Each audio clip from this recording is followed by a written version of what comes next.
areas, you know, when the child is there, when you're at work. Да, разные ситуации, когда ребенок еще сидит с вами в кабинете, или когда вы одни на работе. And then the other one is when you get home, or when you Еще have free ситуация, time. когда вы уходите домой, и вы все равно находитесь под влиянием стресса. So we need to be aware of what's happening. Поэтому мы должны осознавать, что с нами происходит в данный момент. And then we need to have strategies to work in И у each of нас those должны situations. быть разработанные стратегии, как себя вести в каждой конкретной We're going to talk ситуации. about a number of those as we go on through today Мы and будем tomorrow. сегодня о них говорить с вами. Okay. All right, well, when we look at our experience with trauma, Итак, когда мы рассматриваем наш опыт, пережитый в результате травмы, in Module 1, if you recall, we talked about two types of psychological trauma, where they come from. для тех, кто был в первом модуле, мы рассматривали два вида психологической травмы. A child or a family can experience psychological trauma from what we call acute trauma. Один из видов – это когда ребенок и семья может пережить такой вид травмы. And that's a one-off event. Это травма, которая произошла вот просто какое-то одно событие, и случилась вот эта травма. Or we look at the other type of psychological trauma is considered complex developmental trauma. Или другой вид травмы мы еще раз с вами рассматривали, который мы называли комплексным таким. And both types of trauma can have psychological impact on a child and on a И family. вот разные эти виды травмы могут повлиять негативно на ребенка. So when we look at the families that we're working with, the children we're working with, Поэтому, когда мы смотрим на семью, с которой мы работаем, или на ребенка, с которым работаем, we're dealing with that kind of trauma all the time. мы постоянно сталкиваемся с пережитой такой травмой. So we have to look at this, is that for us as well, we can have an emotional response to those one-off traumas or to that trauma story. Должны с вами внимательно прислушиваться к себе, потому что у нас тоже может развиться какое-то восприятие We can have пережитой этой a травмы. lot of compassion fatigue Мы можем испытать усталость от сострадания, when we hear the story of a rape, the story of an abuse or слышим violation. истории об изнасиловании, о насилии. And it doesn't have to be immediate. It can be right after the child talked to us, but we can go back and think about it later, and it's still going to И, have может быть, вот an effect on us. этот стресс вы можете пережить не сразу, когда ребенок вам выложил эту информацию, а это может вас настигнуть через пару часов или через пару дней. So we can be thinking about what this child said a month ago, Или, например, вы сейчас вдруг задумаетесь о разговоре, который у вас был с ребенком месяц назад. and all of a sudden we feel ourselves flooded И вдруг поток вот этих всех with эмоций на вас sadness, нахлынул, и вы чувствуете такую печаль, concern for the child, такую заботу об этом ребенке. disappointment maybe in ourselves that we didn't have all the right words to Может say. быть, разочарование в себе, что вы тогда вот при встрече с ребенком не сказали все то, что нужно было ему We can сказать. even have physical symptoms. We Даже don't могут быть sleep well at какие-то night. физические симптомы сопровождать вас. Вы, Or может, потеряете здоровье Our tummies hurt, или чувствовать боль в желудке будете. and we just feel just out of sorts, И just вы not просто будете control. чувствовать, что вы не контролируете себя. because the stories we hear, Потому что истории, которые вы that слышите, trauma that's that acute то есть trauma or травма, the complex которая какая-то developmental вот trauma. разовое какое-то событие, которое повлекло травму, или какое-то продолжительное серия каких-то событий, которая вызвала травму у ребенка. Some examples of those the child or the family's telling us Пример какой? Например, ребенок или родители рассказывают нам about an injury, about an abuse, о about a каком-то violence in the home, продолжительном насилии в доме. where they were feeling that immediate threat, they were feeling the Они seriousness of what was going рассказывают on. о том, что они почувствовали эту угрозу нападения или насилия. They feel the personal violation that happened to them, И они рассказывают об этом состоянии. and they're telling us about this. И выкладывают на нас все свои And all of a эти sudden, what эмоции. we're doing is we're beginning to feel И it as вдруг well. мы можем заметить за собой, что мы тоже начинаем переживать те же ощущения. We begin to feel that stress. We begin to feel so Начинаем passionate чувствовать из-за to help нашего them. сострадания, из-за нашего огромного желания помочь, мы тоже переживаем тот же And so глубокий what it вопрос. does is it pulls us right in. И вот в этом состоянии, Sound мы familiar? в стрессе. Кто-нибудь переживал такое состояние из вас? Yeah, very much so. Remember in Module 1, we introduced 7 skills that we need В to первом help модуле children and families. мы с вами делились 7 навыками, как помогать детям, которые пережили травму. Do you remember what they were? Помните эти 7 навыков? What are they, Diane? Назовите, пожалуйста, Диана. кто помнит. Give me one. Один назовите. Заботиться о себе. Take care of yourself. Well, they gotta take care of ourselves, self-care. That's why we're doing this module, that's right. Да, они Good должны job. заботиться о себе. Here, I'm Отлично. gonna give you, I called on you, I'm gonna give you a Внимание, prize. влияние травмы. Должна You got я one. вознаградить Anyone вас. else remember others? Yes. Еще Понимание, влияние травмы. Первый был навык, по-моему. Еще раз, как? Понимание, влияние травмы. Understand the influence or impact of Understand the trauma. impact of trauma. Good, Tatiana. All right, come on, we've got 5 more. Еще 5 карандашей цветных есть. Помогать эмоционально регулировать себя To ребенка. help emotional Эмоциональной regulation. саморегуляции. Emotional Help regulation. children learn to regulate their own emotions. Помочь детям справляться со своими Good. эмоциями. И с поведением. Еще один навык. And behavior as well. And help children learn to manage their own Помогать behaviors. детям справляться со своим собственным поведением. Okay, that's, смысле we've still got more. Максимально увеличить чувство безопасности. Сейчас по одному, да. Еще. Переосмыслить свою историю. To rethink your story. To know their story and to understand their story. Yes, Understand good one. your story. Максимально увеличить чувство безопасности. To maximize the safety. Maximize the felt safety, absolutely. Could you pass it over, please? Thank you.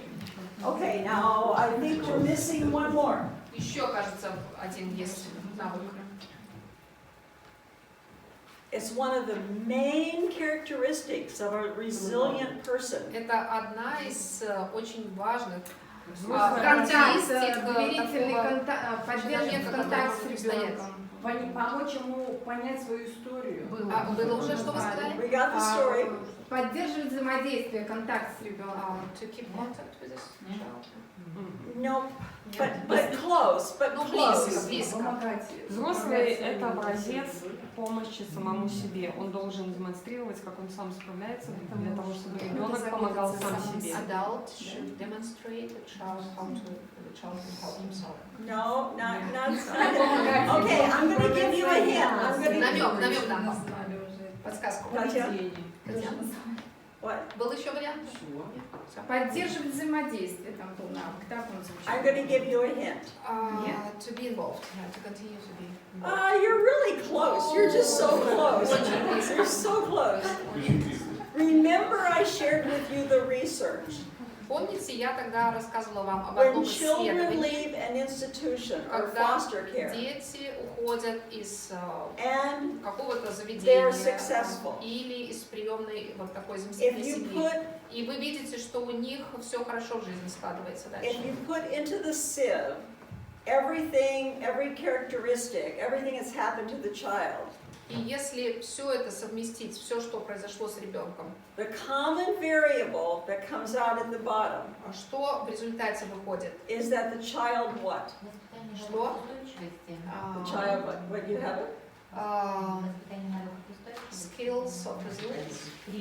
No, it's one of the skill, one of the characteristics, one of the protective factors of resilience. I'm making you work. Заставляю вас работать, вспоминать материал. Let me give you another hint. To know them, to love them, Знать их, любить их и means that you have Чувство what? постоянства формирования. достигать их. What? Means that you have to know them, to love them, to reach them. Module 4. What does that mean? You have a what with the child? Знать их, достигать их, что тогда получается результат? You have У a. вас будет Безопасность. safety. I know that's it. You have a relationship. Отношения, взаимоотношения. You have a relationship. So the last skill is to help build Последний навык relationships and это support помочь relationships for children. ребенку развить Okay. отношения поддержки. Remember? Помните какой навык? Here they are. Да. Here they are. Вот они. The 7 skills. So when we look at this, what we hope is that we recognize that We are always helping, and we have tools to help. Это Right? значит, что мы постоянно помогаем, да? Но мы не просто помогаем, мы знаем, на что нам опереться, какие у нас есть инструменты. And our tools, basically, there are more, but these are the И primary их 7 много, tools that намного we need. больше, но это основные инструменты, на которые мы опираемся. And when we're helping children, what happens, we increase our compassion satisfaction. И когда мы помогаем детям, удивительное происходит с нами.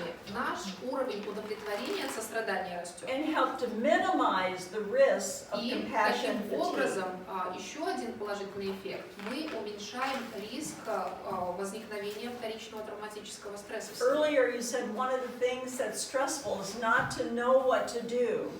Кто-то из вас говорил сегодня, что одно из таких неприятных ощущений, когда ты не знаешь, что делать. But the research says that we have skills that we can build. Исследование еще одно показывает, что когда мы находимся в стрессе, есть те инструменты, на которые можно опираться для того, чтобы с ним And справиться. knowledge. So this is where we're looking at the 7. Вот 7 навыков. Okay, questions? Вопросы есть у вас?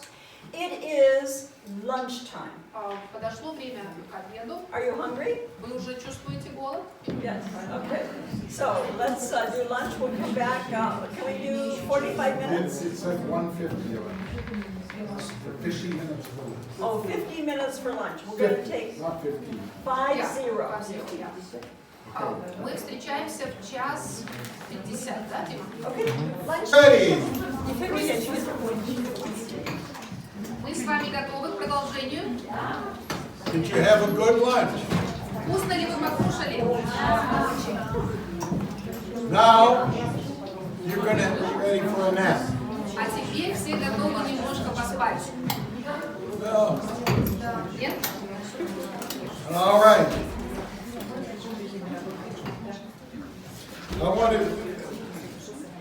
I want to just review, you've got a diagram in your book here. Обратите внимание на диаграмму, таблицу в вашем учебнике.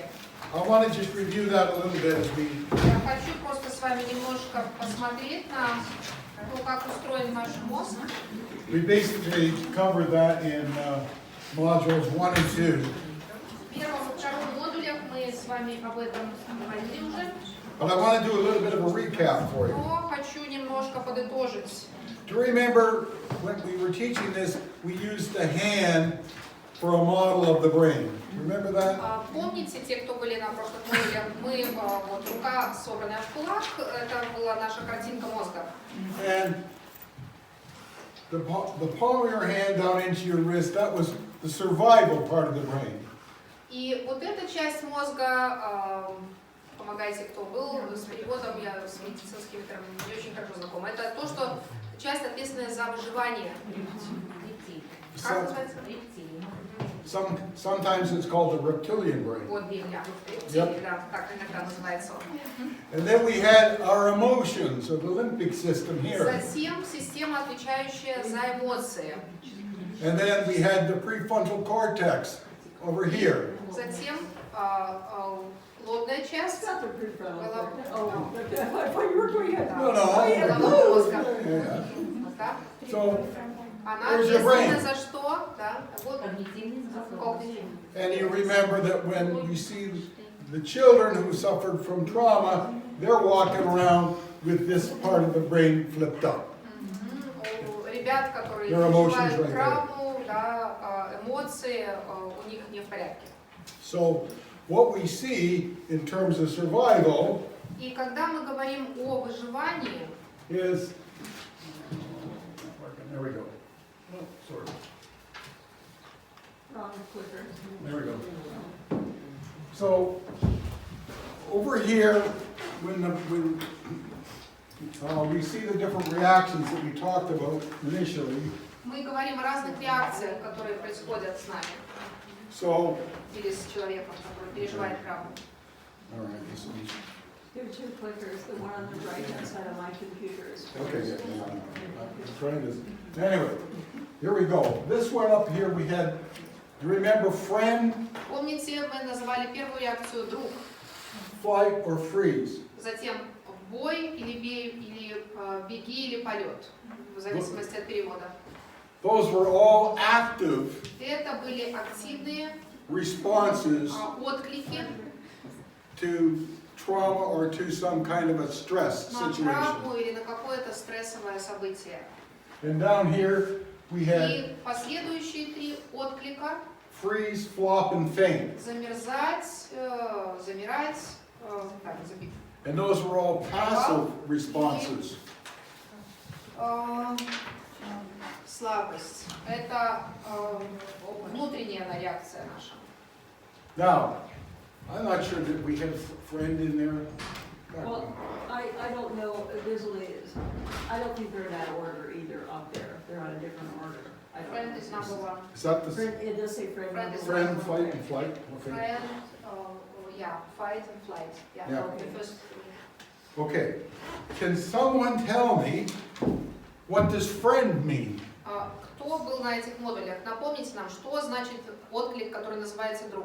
How can that be a response to Как это может быть реакцией на a stressful situation, a Как? traumatic situation? Друг, что это такое? You remember? Помните, кто был на Как бы этом? сотрудничать, что ли, с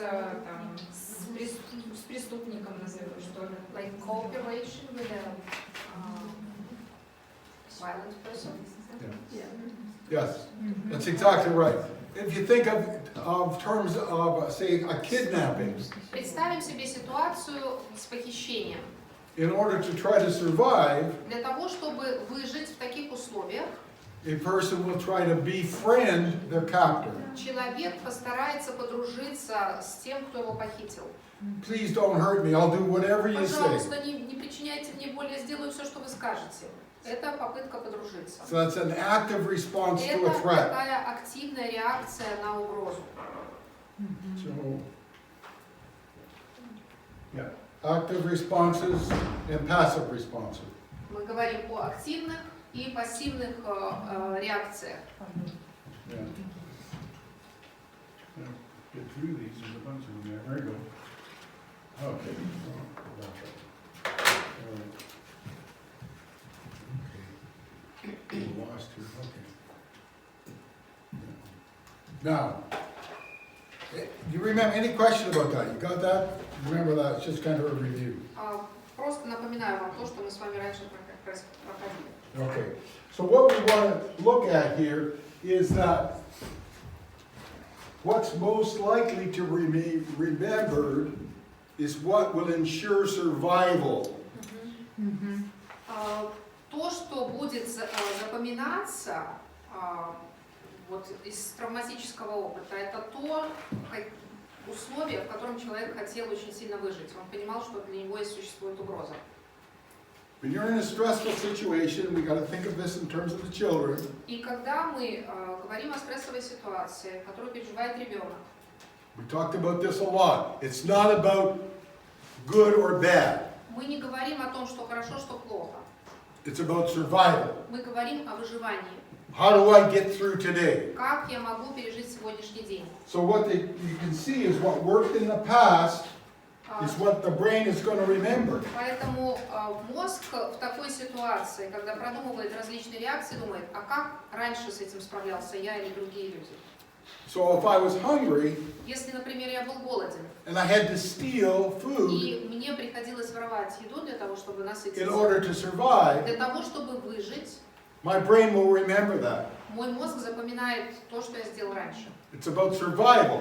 Потому что мы говорим о выживании. If I had to lie Если мне приходилось in order соврать to get by, для того, чтобы не быть пойманным, my brain will remember that. That's how I мой got out of мозг that. тоже запомнит, что тогда это сработало, и я опять воспользуюсь этим. Again, it's not about right or Опять-таки, wrong. мы здесь не рассматриваем категории правильного и неправильного поведения. It's about Мы говорим о how выживании, do I survive о today? том, как мне остаться в живых. And for the brain, the survival part of the brain, И когда мы рассматриваем, как функционирует наш мозг, вот это вот if what I tried часть, didn't которая work, отвечает за выживание. Если я попробовал что-то, но что-то не сработало, I won't use it again. я снова не буду это пробовать. But if it worked, Но если это сработало когда-то, I'm going going to use it again. Я снова это буду делать. Now, what we have to help our adoptive parents and foster parents understand И вот то, что мы должны сообщить родителям, усыновителям или приемным родителям about the behavior, о поведении детей. because the same behavior they had before, they're still going to have now when they Потому come into our что care. проблема поведенческая, с которой привели родители ребенка к вам в кабинет, и они думают, надо что-то сделать, чтобы он изменился, это будет проблема повторяющаяся. And I've heard many people saying that this morning when you were talking about it, that our foster parents really want to just correct the behavior. И многие из вас говорили о том, что когда родители приводят к вам в кабинет ребенка, они хотят, чтобы вы просто исправили поведение ребенка. There's a failure to understand И таким образом мы не справляемся с пониманием того, that behavior что поведение вызвано-то чем? was about survival. Выживанием, инстинктом выживания. And success for that child, И успех в жизни этого ребенка it's not about right or wrong, зависит не от того, будет он поступать правильно или неправильно. it's not about winning or losing, Это не тогда, когда он будет лузером или победителем. it's about survival. Это будет тогда, когда он скажет, я живу, How do I поэтому get through today? как мне пережить сегодняшний день, сегодняшние трудности. You see, the danger, Опасность этого, I have to get by the danger. Whatever that danger is, the чем object is to stay alive until the danger Да, то passes. есть успех будет измеряться в терминах выживания. Успех не означает победу, он означает выживание. And you remember that we talked about all behavior has meaning. И мы с вами говорили также о том раньше, что поведение всякое имеет под собой какой-то смысл. The child doesn't have language to tell you У ребенка не всегда есть слова, в которые он может обличить, да, вот этот смысл. their language is the language of their behavior. Этот язык, на котором ребенок с вами говорит, это его вот это поведение. And we taught you how to be a detective. И мы вас учили раньше, как быть вот такими детективами, которые могут разобраться, что ребенок хочет вам сообщить. How to look at the behavior Как смотреть на определенное поведение ребенка, and translate that back into the underlying need. перевести это в понятное для вас значение. Based on the circle of attachment, cycle of attachment. Когда мы рассматриваем уже привязанности ребенка. Any questions on that? Because we're going to move on from there. But that's just a fundamental review. Вопрос у вас есть по этому материалу, который мы просто сейчас чуть-чуть затронули? Ну, это то, о чем мы говорили очень активно на прошлой встрече. Okay, good, thank you. Okay. All right, well, we took a little bit of a sidetrack and went back and reviewed what it's like working with children of Итак, trauma. это было немножко такое отклонение, напоминание пройденного материала. И возвращаемся. What I want to do is to now put it in context of us. Вернемся теперь к теме нас с вами. Сегодня мы говорим о том, как вам сохранить свое здоровье. When you look at your stress, Когда вы рассматриваете свой стресс, so we look at the brain, and Lynn showed you the brain, мы смотрим на строение нашего мозга. and you're on the job, Вы находитесь на you're своем feeling the secondary traumatic stress, месте. you're feeling Вы passion понимаете, fatigue. что сейчас вы переживаете вторичный травматичный стресс, Essentially, вы усталость от сострадания you may переживаете. revert to fight, flight, flop, И freeze, or faint. интересно, что вот те же самые реакции, активные и пассивные, вы можете заметить в себе. Have it happen? Это тоже ваша реакция на Because стресс. what happens if we go to the questions, the ones that we looked at here before, that Lynn had up here for us. Go back here, 1, 2. Seems like I've lost them. There they are. There they are. Teamwork's funny. If we go back to these questions again, he looked at it with what happens to children. Итак, вопросы, которые мы сейчас поднимали, мы посмотрели, как все это работает в But жизни our ребенка. brains are wired the same way. Но наш мозг с вами устроен точно таким образом, как у ребенка. If before you've ever worked with children, if when you were in stress, Поэтому если до работы, вот которой вы сейчас занимаетесь, работы с детьми, вы были в какой-то стрессовой you ситуации, absolutely lost your temper, и вы в этой стрессовой ситуации просто screamed and yelled at взорвались, everybody, вы кричали, ругались на всех, кто попадался вам под руку, your brain has been wired, right? ваш мозг таким образом запрограммирован. I'm stressed out, И он говорит, I я hate the в world. стрессе, я ненавижу всех вокруг себя. So now you're working in the workplace. Поэтому сейчас вы уже работаете в And рабочем месте, stress comes about as a result of working in the workplace with a stressful situation. переживаете стресс в результате вашей работы. Where does our brain go? Куда ведет ваш мозг? It goes to where it's wired.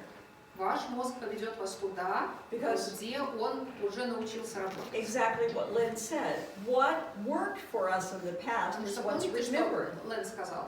То, что работало раньше, сработает и сейчас. And what is remembered, we revert И to. то, что запомнилось, мы к этому и обращаемся. Now, let's not feel hopeless about this. Но давайте не будем чувствовать себя безнадежными в такой Because ситуации, remember the same thing we learned about children. потому что те же знания, которые мы с вами усваиваем о детях, The neurons that fire together, wire together.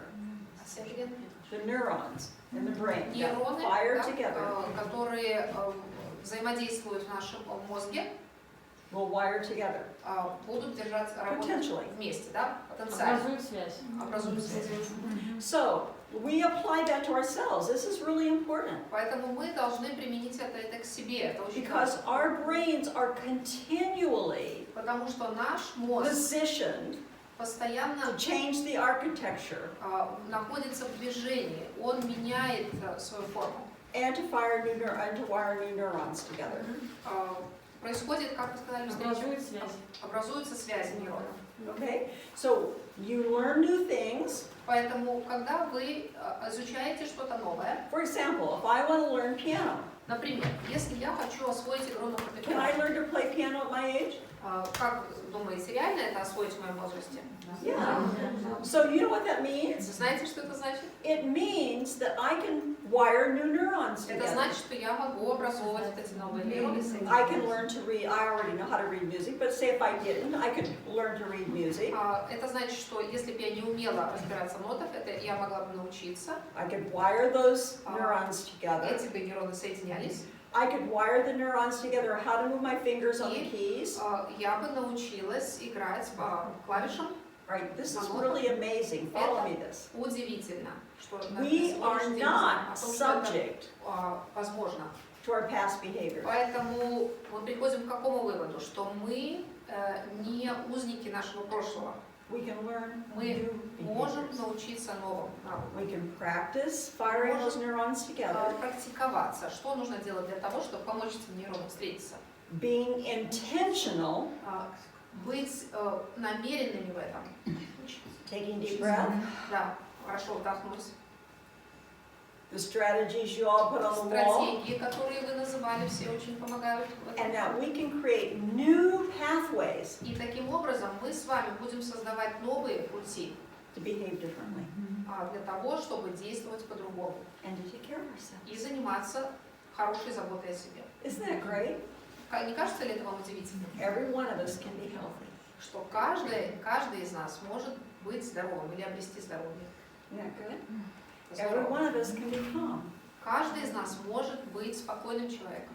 And every one of us can come out of the valley to compassion И satisfaction. каждый из нас, находясь в таком состоянии, в ухудшенном состоянии, усталом, может подняться на гору удовлетворения. Is it easy? Легко ли это? Нет. It's extremely hard. Это очень тяжело. My brother is a counselor, has been for many years. Мой брат работает консультантом, консультирует на протяжении многих лет. He has been counseling in the area of hard drugs, hard drug addicts. Он консультирует наркозависимых. He's had all kinds of situations, one in which I think I shared with you before.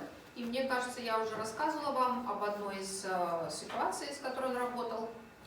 He always gave his phone number away. Shouldn't have, but he always did. Он всегда давал свой номер телефона своим клиентам. And relapse is part of recovery. И, ну, естественно, что люди срываются, но это все равно это процесс выздоровления. And he was working with this one man, И and мой брат работал вот с he had had одним some relapses. из таких наркоманов, который в очередной раз And he сорвался. was doing better, much, И much better. все равно прогресс был очевиден. And he began to identify that he was really feeling helpless, hopeless, and worthless. И он начал делиться с моим братом о том, что чувствовал беспомощность, безнадегу, бессмысленность жизни. And struggling to stay sober, to stay И off the drugs. он едва-едва находил силы, чтобы снова не сорваться и сесть на иглу. Rick says, call me. И Рик говорит ему, You позвони get в feeling that такой way, ситуации. call me. Если ты We'll чувствуешь, get что you трудно connected. тебя это нахлынуло, у Always тебя call есть me. номер телефона, звони. And one night he tried calling Rick, my brother, И однажды вечером этот молодой человек попытался дозвониться моему and брату. for whatever reason Rick didn't have his И phone не with знаю, him. по какой-то причине, но у Рика не оказалось рядом с собой телефона. And the man left him a message on the phone. И этот молодой человек оставил сообщение на автоответчик. And the message was, you've done more for me than anybody in my life have ever helped И me. это сообщение звучало так. Вы для меня сделали больше, чем кто-либо в жизни. I want you to know I thank you and I appreciate you. Я хочу, чтобы вы знали, насколько я I'm благодарен. sorry I couldn't reach you tonight, Я очень сожалею о том, что я не мог дозвониться вам but I сегодня. wanted to say goodbye to you. Но я хотел попрощаться. And he suicided. И он покончил жизнь самоубийством. And Rick has had situation after situation like that, lots of really hard decisions, У моего брата Рика было очень много таких ситуаций, в hard которых людям situations. приходилось принимать очень трудные решения. And he lives like this. И представляете, что представляет из So себя жизнь hard. моего брата? То на горе, то в долине. And I just got a message from him when we were coming here. И я вот только недавно получила от него And he says, письмо in my перед text нашей message, поездкой сюда. he И said, Ruby, он пишет мне: Руби, can I find resilience again? могу ли я снова быть сильным? I'm struggling so hard to find Мне it. так тяжело продолжать делать то, что я And I делаю. wrote back and I said, I think it gets harder. Ему, ты знаешь, мне кажется, что будет все еще хуже. And you know the reason why? Ну, ты знаешь почему? Because so much is going in. Потому что так много So many входит в тебя, situations. так много ситуаций, ты с ними It's so живешь, hard. переживаешь, и это очень тяжело. But the issue is, and the answer to his question is, yes, you can find resilience again. Вопрос и ответ: да, мы можем обрести силы для того, чтобы выстоять во всех испытаниях, чтобы не упасть, не сломаться. But Rick, it's going to be hard. Для Рика это будет очень тяжело. But if you're intending to do that, Но если у вас есть это намерение, and you're willing to continue, и вы хотите продолжать заниматься тем, чем вы you can занимаетесь, find the resilience. вы можете найти Make sense, эту Bruce? силу для того, чтобы устоять и не сломаться. I know that some of us sitting here Я знаю, что некоторые из вас, кто здесь сидит, are there too. We struggle to тоже find that переживают resilience. подобные моменты в жизни и думают, где же там мне найти силы, чтобы устоять дальше. But it's there. Но знаете, что эти силы есть. And it doesn't mean we always stay in this job either. И это не значит, что если вы вот только будете на этой работе, тогда вы сильны, а если уйдете, то вы слабак. Нет. Rick left for about 8 years. Рику пришлось на 8 лет уйти с этой работы, которой он занимался, And then came back и затем он вернулся, because he wants help. потому что That's ему why you're here. помощь была, он ее обрел, и он вернулся. All right, when we look at secondary traumatic stress, Итак, если мы с вами рассматриваем вторичный травматический стресс, we also need to look at the other definitions. So let's start those. мы с вами должны посмотреть еще на другие определения. How many of you know what vicarious trauma Кто из is? вас знает, что такое викариозная травма? Vicarious trauma. Викариозная травма. Anybody? Знаете кто-нибудь? Is it a word that's used in your training, vicarious trauma? У вас в ваших обучениях психологии нет этого термина? Я вообще первый раз слышу. Yeah, that's the first time that I hear. First time you've heard it? Мгм. Do you know, you don't know what the word Может быть, vicarious да, Эффективная может быть. Как У нас этимологию мы изучали. ну, еще перевод чужая. Словарь просто. Нет, это люди, которые пережили травму, там, например, после авиакатастроф. Нет, сейчас не другое. чужая, да. Окей.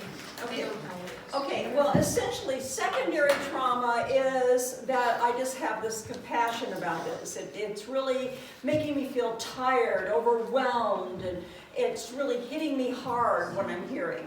Да, вторичная травма, то есть это когда этот эффект, который я переживаю, от услышанного, мне очень тяжело, я переживаю это как будто это мой собственный опыт.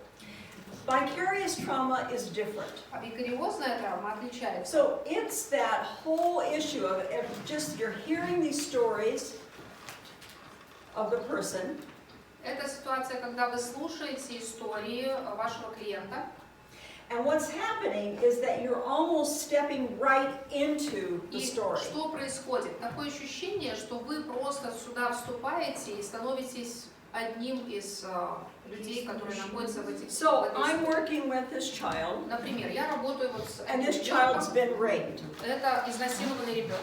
So secondary traumatic stress, Поэтому вторичный травматический стресс, I как бы feel so проявляется? bad for the child. Мне очень больно. I want to Я help the child. сопереживаю за ребенком. Мне I don't хочется know what помочь. to do here. Я не знаю, как дальше, что делать. You with me? Вы понимаете, Okay. да? Это вторичный Vicarious травматический. trauma. Теперь мы смотрим, что такое викариозная Child's травма. telling me the story, Ребенок рассказывает мне свою историю, and I just start shivering, maybe. и меня начинает трясти I просто. start thinking what it was like. Я I начинаю begin to задумываться, feel an что, invasion of my own body. что этот чувствует ребенок. Или вдруг я чувствую, что меня насилуют уже. And it's его. almost like I'm stepping into такое the ощущение, experience Что as я the child. на месте ребенка вступаю вот этот опыт, который он мне сейчас You рассказывает. see the difference? Понимаете разницу? So what's happening, I'm not just feeling it Поэтому это не просто for the чувство, child, это не просто сопереживание ребенку. I'm feeling it as it's Я happened to me. сама на себе чувствую весь этот I'm ужас. almost stepping into the experience and being in the experience. Physical, on physical level, emotional level. Cognitive, physical, На всех emotional, could уровнях. be Это any of those or когнитивный, all of them. эмоциональный, физический. Да. And so secondary trauma is still staying on the outside, if you will. Да, то есть вот вторичный травматический стресс, это вы все равно еще в стороне, вы не участник того, что происходит с ребенком. But vicarious trauma is like experiencing it firsthand. Викариозная Being right травма это когда вы сами ее на себе ощущаете. Английское слово это переводится чужой, чужая травма. You see the difference?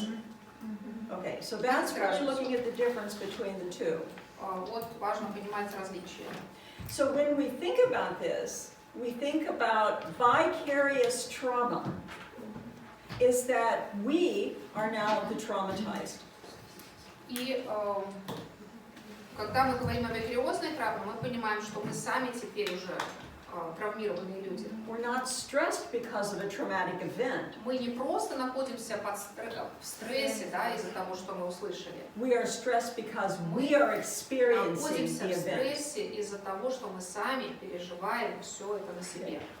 And of course, what we're concerned about is we're concerned that that's much more serious than than secondary trauma. И, конечно, на это очень важно обратить внимание, потому что если вы вот эту вот переживаете травму, то это намного серьезнее, чем вторичный травматический стресс. And every one of these particular definitions could lead us closer and closer to PTSD. И вот каждый из этих терминов, которыми мы сейчас с вами делимся, ближе и ближе подводит нас к what is PTSD? Post-traumatic stress disorder. Посттравматический стрессовое расстройство. Okay, make sense, group? Понимаете? So we have a huge responsibility Поэтому у нас, на вас с вами лежит огромная ответственность to really cut this off, to say with intentionality, остановить это состояние, не допустить, еще посмотрела слово заместительное. I То есть, need как вы to туда становитесь. take care of myself. I need Вы to должны stop here. понимать, что and вдруг, take care of если myself. вот вы это сейчас переживаете, вы должны поставить барьер и сказать, нет, я не могу туда Do I have погружаться. any questions? Есть еще вопросы у вас по этому материалу? Викариозной травмы? Okay. Well, when we look at PTSD, let's define PTSD. А можно Да. Yes. скажите, а вот в эту травму погружается, может, любой, да, человек, или тот, который переживал, может быть, тоже похожий? So vicarious trauma is it only for people who, as children, experienced it themselves and they just remember it, and it's that's why they can associate with the child so much, or anybody can. Anybody can Это может experience it. случиться с Anybody can абсолютно experience любым it. человеком. Не обязательно, если у вас был там похожий опыт когда-то. It would be more common for us to experience secondary traumatic stress than vicarious trauma. Чаще всего мы сможем с вами пережить вторичный травматический стресс. Викариозная травма – это очень редко, и лучше от этого держаться подальше. Now, let me also make one more statement. И еще одно, да, In the research and in what you read, в исследованиях, которые попадаются вам в руки, many times you will see vicarious вы trauma увидите это and secondary traumatic stress blended as one. что они объединены в одно и то же состояние. Викариозная травма или заместительная, или чужая, как бы она ни называлась там, и вторичный травматический стресс. То есть их часто смешивают в одно.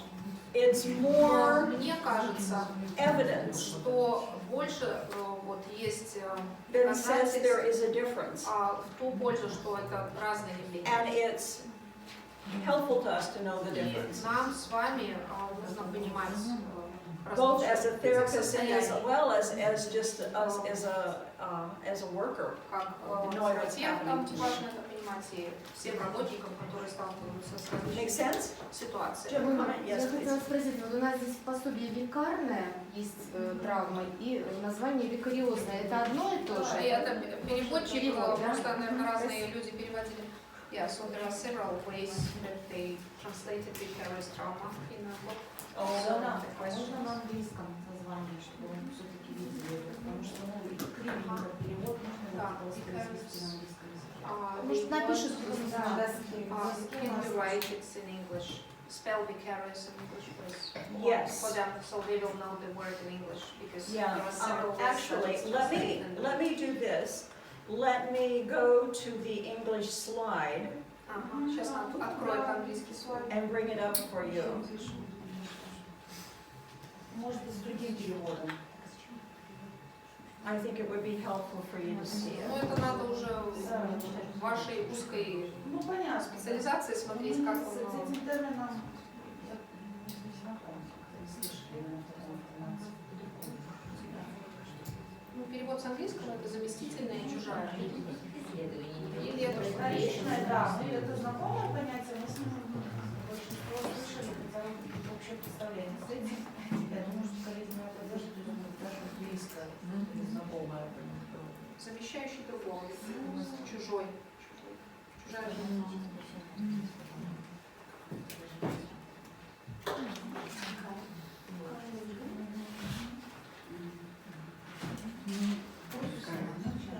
Сейчас, пожалуйста.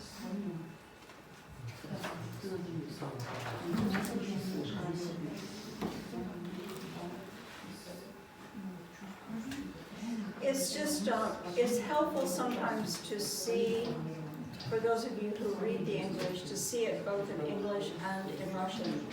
Да, для тех, кто понимает английский, читает литературу по-английски, очень важно, да, чтобы вы знали, о чем идет речь, да, и знали, Does that, соответственно, when русский you, перевод. when you Google it into your phone, what does it come up and say? If you Google the word vicarious. I just told them. What does it say? What does it say? Ну, да, она спрашивает, какой перевод дает словарь. У нас слово vicarious, это чужая, чужой, заместительный, косвенный. Does it have the same meaning? Викарный даже есть такое русское слово. Вот она так тут. Викарная, не викариозная, а викарная. One of the ways that we've used it before, maybe more familiar, would be like if you have a friend Представьте ситуацию, у вас есть друг, that's going on an amazing cruise, ship cruise, and you listen to the story of the cruise, and you just imagine yourself there, and you can almost feel the wind and be on the ship. Он путешествует на лайнере или на корабле, и он рассказывает, и вы просто чувствуете дуновение ветра, вы чувствуете соленый воздух. You say, tell me more, tell me И вы говорите, more. расскажи мне еще, расскажи мне еще. It's like what we're doing is we intentionally try to put ourselves on that ship and feel like what it's like. Мы That's пытаемся как vicarious. будто бы вступить на корабль этот и там вместе с ним поплыть. Вот это вот викарное, правильно, если You often hear people say, I live vicariously through your stories. Очень часто еще в английском языке они говорят, я викарно переживаю это событие, да, то есть это я как бы сам нахожусь там, да. The word vicarious is neither good or bad, it's a neutral word. Да, это такое нейтральное слово, оно не позитивное, не негативное. Можно вопрос? Вопрос. Ну вот, если ты не представляешь себе, как пахнут, например, морской воздух, да, соленые брызги, допустим, то тебе трудно ощутить это. То есть, если нету такого в твоем опыте. Через сравнение.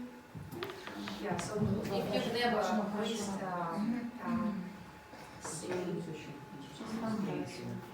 know, if you've never been on the sea, it doesn't matter how the person describes that, you will never be able to experience it if you've Yeah, never that's- been there. Yeah, Yeah. that's, you try to experience Or it, like, how can you explain to a blind Положиться person на what собственность. what it's like to see. Yeah. I get you, yeah. So, where, I lost my question. See. Hang on. You try to experience it, so it could be like living vicariously. You've never been really, really rich, okay? Ну, представьте себе, да, что вы никогда не были богаты, да? But when you hear all the stories someone tells you that's really rich, Но вы слышите истории человека, людей, которые обладают огромными богатствами. you like it. Вам нравится слушать это?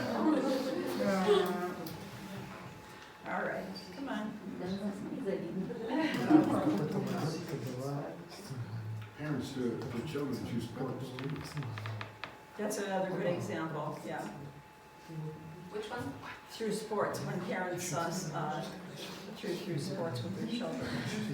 Ну, говорит, еще один пример Лин привел, когда дети Excuse me. смотрят на спортивные занятия своих детей и переживают вместе с ними их победы и огорчения, чувства, которые восторг или огорчение.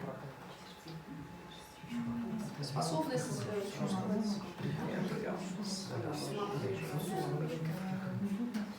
Заключается физикальная травма.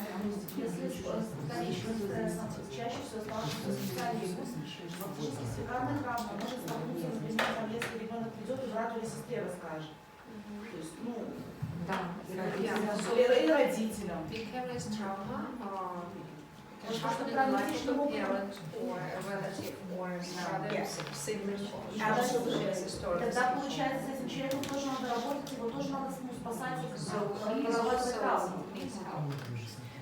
Yes, absolutely. As long, if it's with respect to the trauma, vicarious trauma, right, we can live vicariously and we don't need help because it's good things and we try to Да, ну, imagine. вообще, если мы вот используем этот термин и мы живем так, как бы, да, то мы можем, например, там радоваться с теми, кому хорошо, да, то есть это хорошее состояние. Но когда кому-то плохо, мы вместе с ними тоже переживаем этот негатив эмоций. Причем, получается, у близких шансов получить физикальную травму значительно больше, потому что они не обладают навыками специалистов, которые могут себя защитить. And relatives or family members are open for that trauma because Anyone. they don't know how to protect Или на themselves. равных. Or Anyone. любой человек. Like, for Не example, только к работникам относится. PTSD is so much like vicarious trauma, except it's real to the person. They were there. Да, это очень тоже близкое So состояние. we go to PTSD, for example. So the person is actually there in the PTSD. They're experiencing it, the psychological, the direct exposure, all of it is just flooding them. They're there. Человек все это переживает. Психологический эффект прямого воздействия экстремальных травмирующих стрессов. So vicarious trauma, it's like we're there, we step into it, Викарная, да, викариозная травма, это как будто бы мы вступаем we can see that as being something that's almost an entry and a door opener to PTSD. И мы можем понимать, что если мы оказались в этом состоянии, то очень скоро мы тоже будем в состоянии расстройства. What we Это do открытая know дверь. is that our field, the field of social work and psychology and psychiatry, where we're dealing with the psychological health and well-being of a person, is notorious for PTSD. И мы должны с вами знать, что именно вот работники в сфере нашей, это психологи, это психотерапевты, это социальные работники, это мы как раз-таки вот и заполняем эту группу людей с этими расстройствами. Make sense? Понимаете? So we are in high risk Поэтому position. мы с вами находимся в большой группе риска. So that's why I think it's critical we understand По этой compassion, причине, я думаю, satisfaction, нам очень важно понимать все эти термины, о которых мы с вами сейчас compassion говорили. fatigue, Что такое удовлетворение от сострадания, что такое усталость от secondary traumatic сострадания, stress, что vicarious такое trauma, вторичный травматический стресс, PTSD, что такое посттравматический стрессовый синдром или and расстройство burnout. и выгорание. We need to understand them and know them. Мы должны все эти вещи So- знать и уметь их различать. When we look at PTSD, Когда мы с вами смотрим на посттравматический стрессовый we синдром, see this as a direct exposure to an extreme and traumatic stressor. это прямое воздействие. То есть мы сами это переживаем, мы находимся в центре событий. And the most common one is war that we know Одно and we из think about. таких событий самых распространенных – это война. When people were on the battlefield and their life was threatened and they Когда were люди seeing находятся на поле битвы, когда people их жизнь находится killed. под угрозой, когда они видят, как убивают их друзей, их соратников. most of our information on understanding PTSD comes from war veterans. И большинство вот всех знаний о посттравматическом стрессовом синдроме к нам пришло именно из опыта людей, переживших войну. And even, we understand it now, but for years it was really denied and devalued. It wasn't even looked at as К being that сожалению, serious. на протяжении очень многих лет эта информация отрицалась, убиралась из поля зрения, ее игнорировали. It's like, get over it, you know, Говорили, it ну goes ладно away. уже, хватит, забудьте Don't об worry этом. about it, you're not Не надо, war, you're safe не now. надо уже It об works. этом беспокоиться, вы уже в безопасности, что вы постоянно об этом говорите.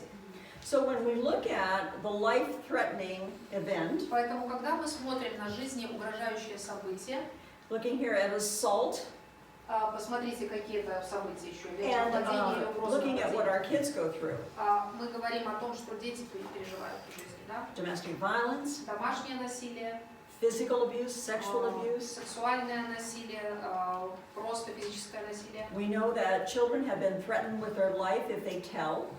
Мы знаем, что детям угрожают, что их убьют, там, если они расскажут какой-то They have to секрет, keep the family secret. потому что они должны хранить в тайне We had a семейные. young boy whose mother was murdered. It was a foster child of ours. His mother was murdered by his father. У нас был мальчик, с которым мы работали, его мама.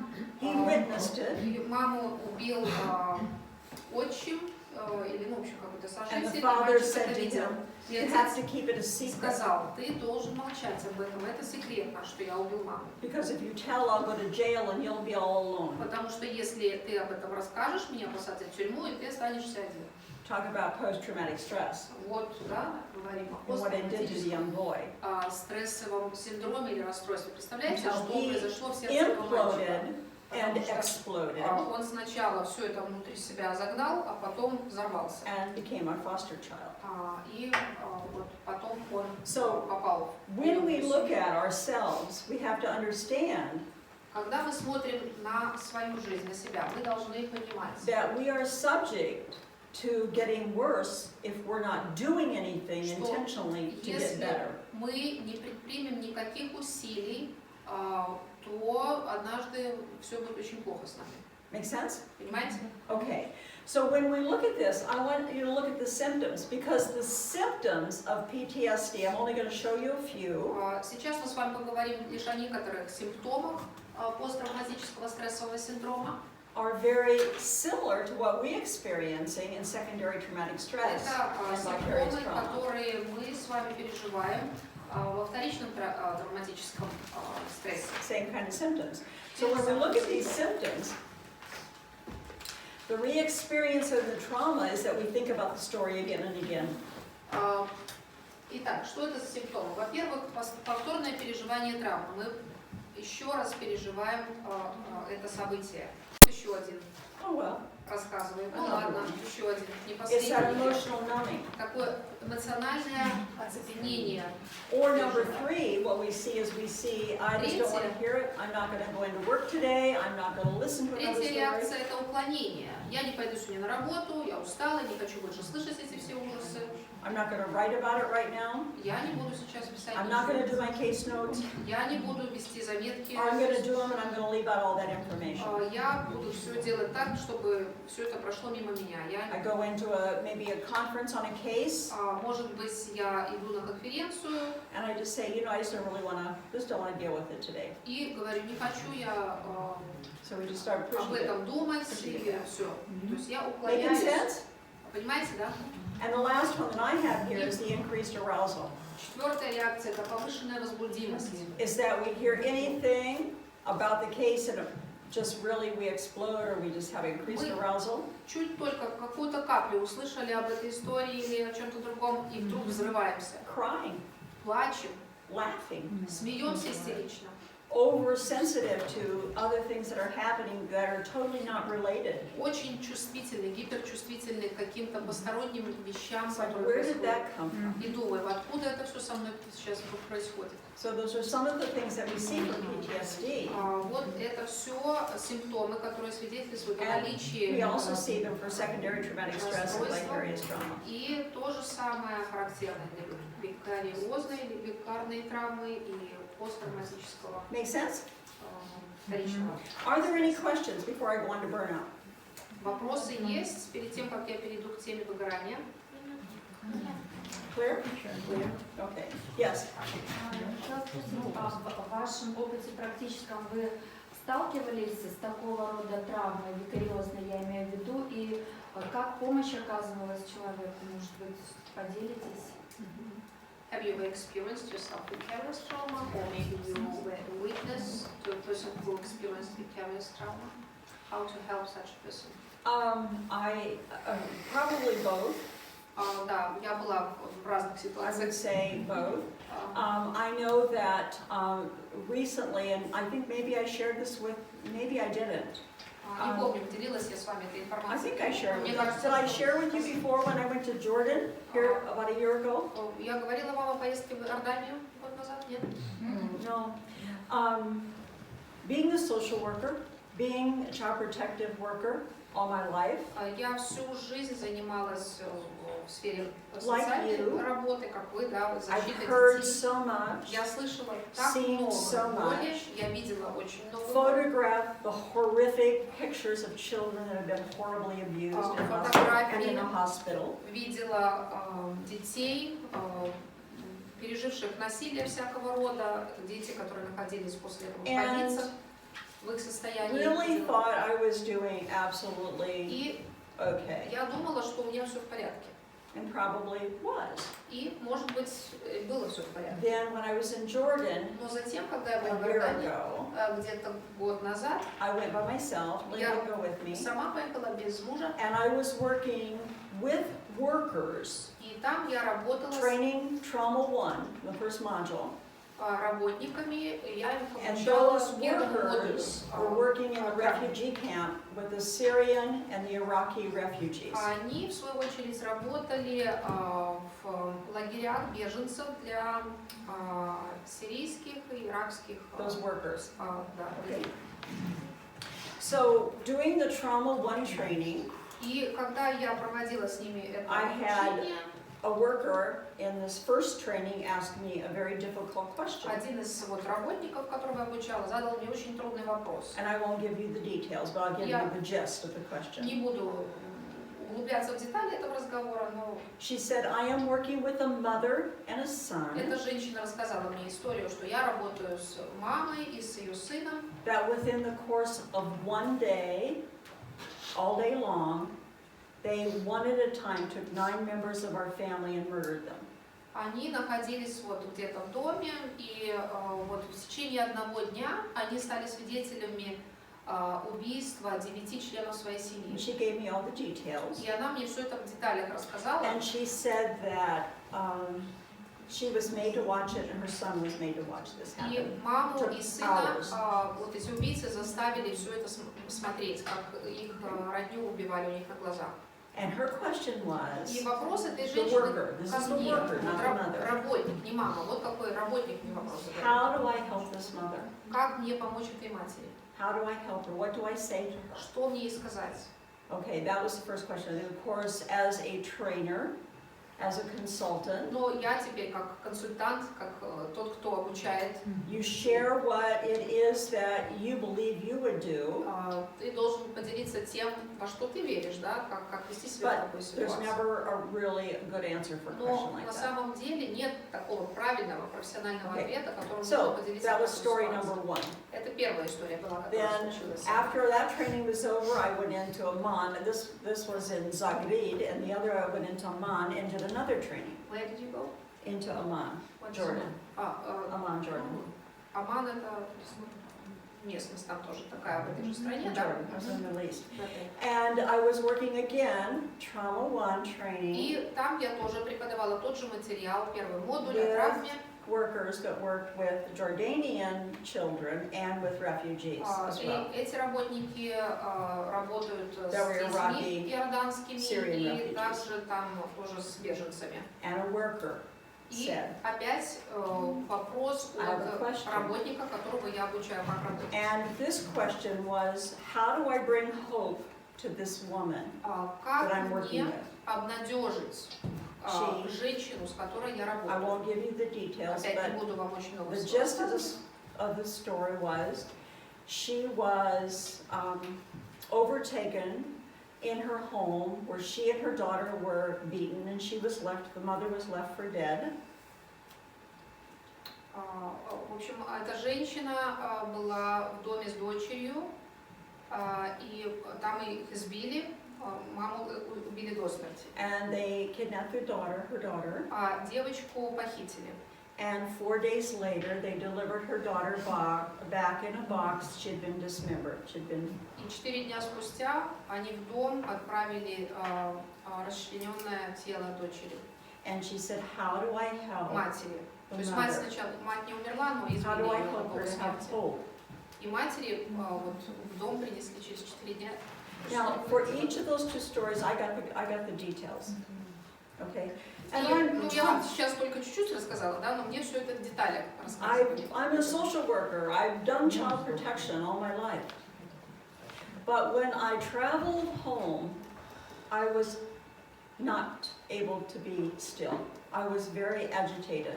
Ну, And я the всю mind жизнь этим was занималась, да, Okay, spinning through. я работник этот. So I get home, Когда я вернулась домой, я поняла, что it's я не знаю, interrupting как my мне sleep. дальше функционировать, я перестала спать, I'm ruminating over the stories. я переживаю And I картинки finally этих I историй. started sharing these stories with Lynn. I said, something's wrong, I'm not okay. И я стала делиться с Лином этими историями. And the only thing I could do was see myself in the place of that mother, Все, что я of each of могла those mothers. видеть, это видеть себя на месте этих матерей. That's my, Викарно. that's vicarious trauma. Yeah, this is secondary traumatic stress disorder. Yeah. Okay, all right. Thank you very much. You're welcome. Listen, we work in this world. You can't get in the water and not get wet, right?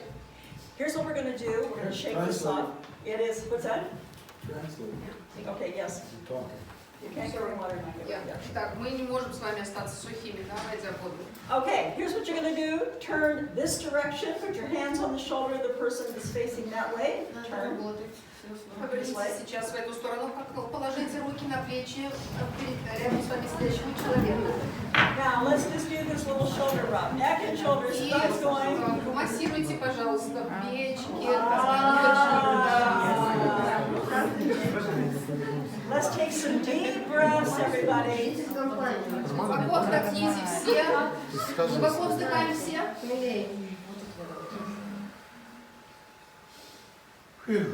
In and out. You're looking, turn around. Turn Поворачиваемся в around. обратную сторону, на 180 Turn to the градусов. neighbor. И делаем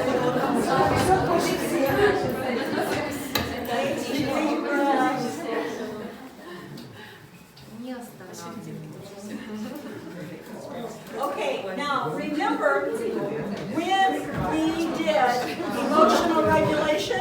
You remember that emotional regulation? Когда мы с вами делали упражнение, что-то на сфере эмоциональной саморегуляции, I lost my pen. Do it's my pen there? It's okay. I don't. Well, I want my pen. Okay. Svetlana gave us a hint a while ago. She said, when you can't smile, do the. помните, Светлана какой нам хороший совет предложила, как улыбаться с ручкой? The fact that you put something in your mouth and you're chewing on it, you are flooding your brain with oxygen. Еще хорошее средство – это что-нибудь пожевать.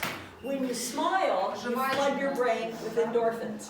Когда вы улыбаетесь, то же самое. Вы даете поток кислорода, эндорфина в And свой you мозг. remember, in emotional regulation, we have some strategies for kids. И когда мы говорили на тему эмоциональной Magic регуляции, mustache.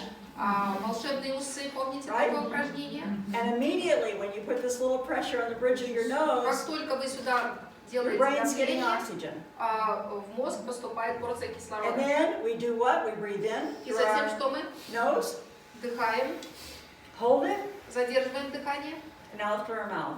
и затем через ртом выдыхаем. Вдыхаем. And we do that 3 or 4 times. And we teach kids to do that. 3-4 You know what? раза. It's Делаем good for us. упражнение. Мы детей обучаем этому упражнению. Это очень действенное упражнение. Remember how I said when you automatically, don't even think about it, you put your elbows down on your desk and you rub your temples? Помните, тоже говорили, что мы даже не задумываясь, сами себе помогаем чем? Мы начинаем You're flooding your brain with oxygen. массировать височную часть, и этим самым мы тоже даем себе порцию кислорода. How many of you rubbed your forehead? Кто Think, из вас oh, так what am I going to do? I can't deal with Что this. мне делать, как мне дальше себя вести в этой ситуации? Вы тоже сами себе Flooding your brain. помогаете. Вы даете поток свежего воздуха своему мозгу. So smiling, laughing, Улыбка, смех, getting the breathing going. упражнения дыхательные. What happens? It is an immediate. Что происходит? Это мгновенная помощь вам. Get that pencil in your mouth. Да, когда вы поставите Go wash your hands. ручку в рот, Throw water on your face. пойдете, руки помоете, да, лицо ополосните водой. And shake those things. Вот такие вещи должны быть сразу у вас на чеку, что Everybody вы okay? можете сделать. Вы в порядке? So let's look on. I want to define burnout. А сейчас давайте рассмотрим, что такое выгорание. I think I'm doing that. If I can find it. Where did burnout go? Burnout, burnout. 27. I found it. It is 27. Good. Okay. Burnout is interesting. Выгорание – это очень интересное состояние. It comes about because of a lot of things. Demands on the job. Почему происходит это? Потому что так много требуется от нас на High работе. expectations from us or others. Высокие ожидания со стороны других людей, от нас самих к себе. And just feeling like we can't cope. We can't И do anything. I don't know what to ощущение, do что мы не знаем, что дальше делать. to meet the demands. Now here's a problem. Как справляться со всеми этими задачами, которые And you're перед not нами. going to like this.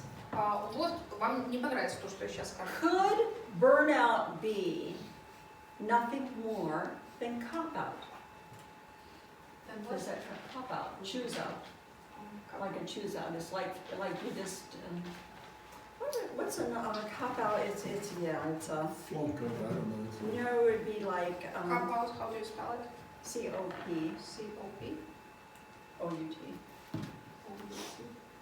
Cop out. No? Окей. Может ли это быть выгорание просто такой отговоркой, что ну не хочу я Нет. заниматься? Нет. Don't think so? Человек хочет.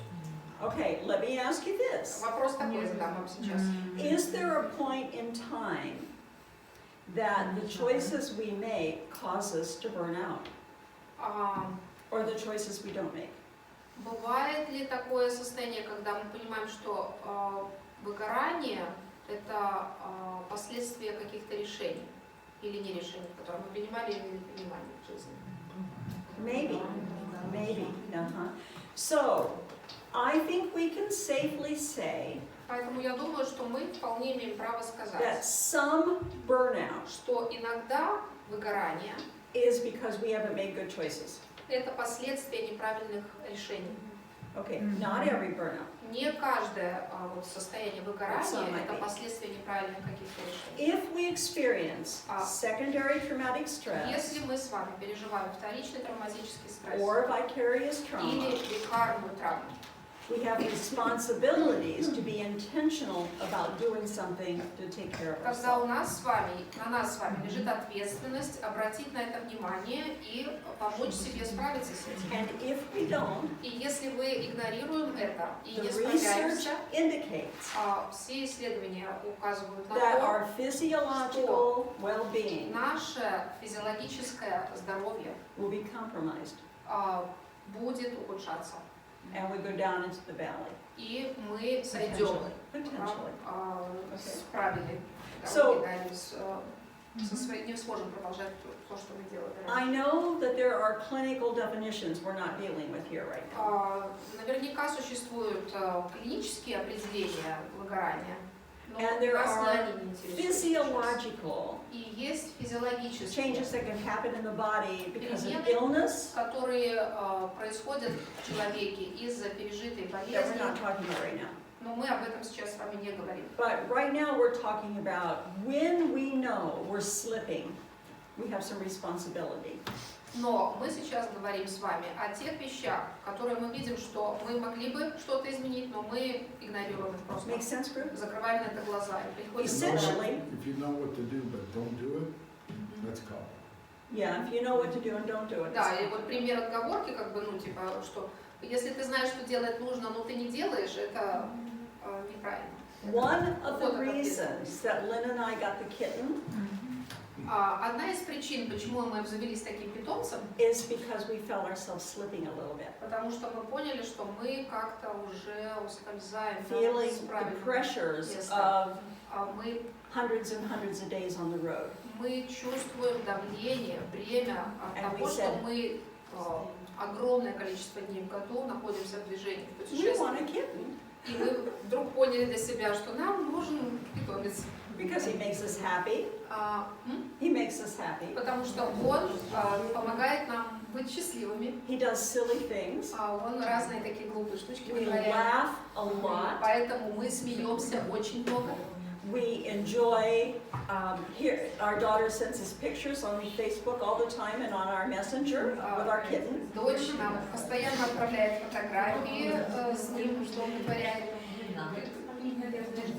I send him messages, so he gets a message from me. Да. All right, you see what's going on? Да. Видите, что происходит с нами, что мы сделали? So you do what you have to do. Поэтому у каждого из вас есть So, свои When you возможности. feel the slipping, Когда вы чувствуете, что все, я уже с вершины спускаюсь в какую-то we got глубину, lots of things on the wall. You just start to pull я yourself back up. должен что-то предпринять для And того, it's чтобы done вернуться. wonders.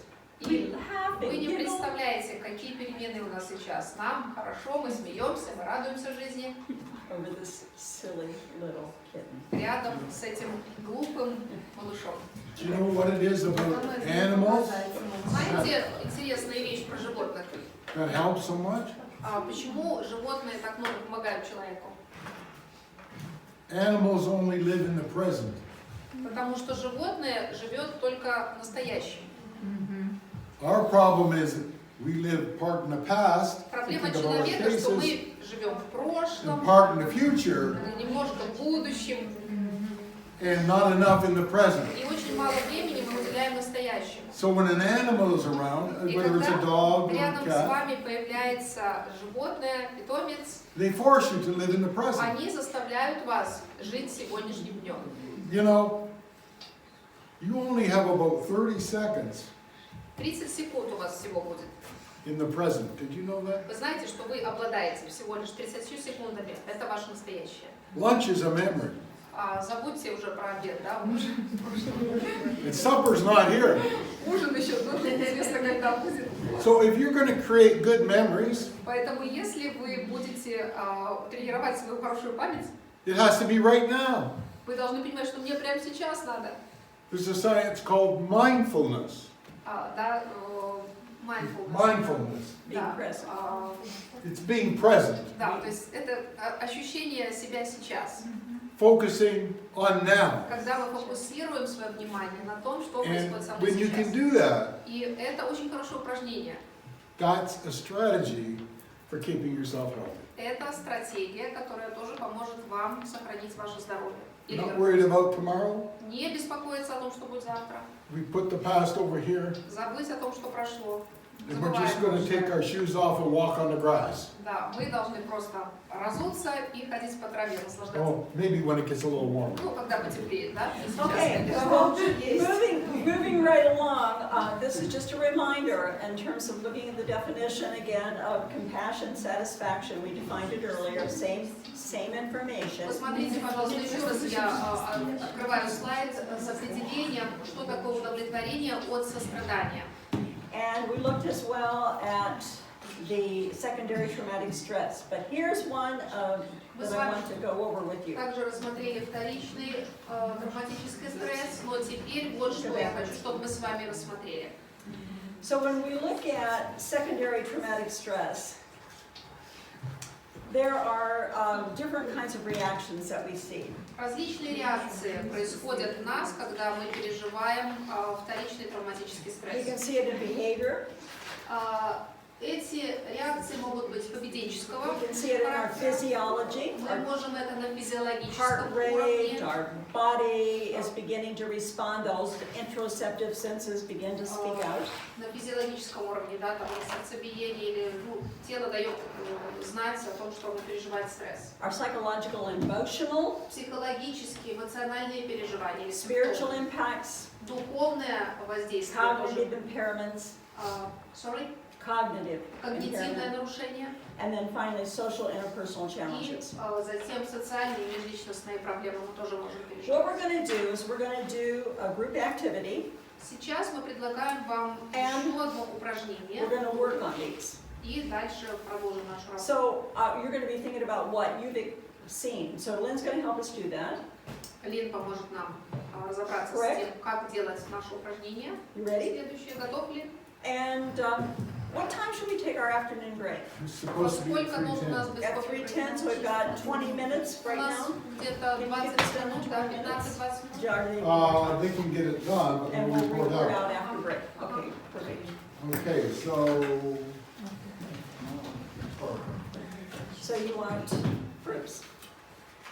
Okay, it's English, sorry about that. It's English. That's okay. Yeah.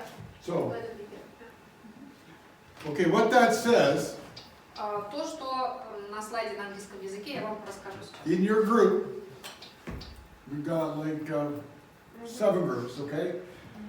We want you to identify what you've seen that impacted or had an effect on the professional, on you, or your other colleagues, in the following areas.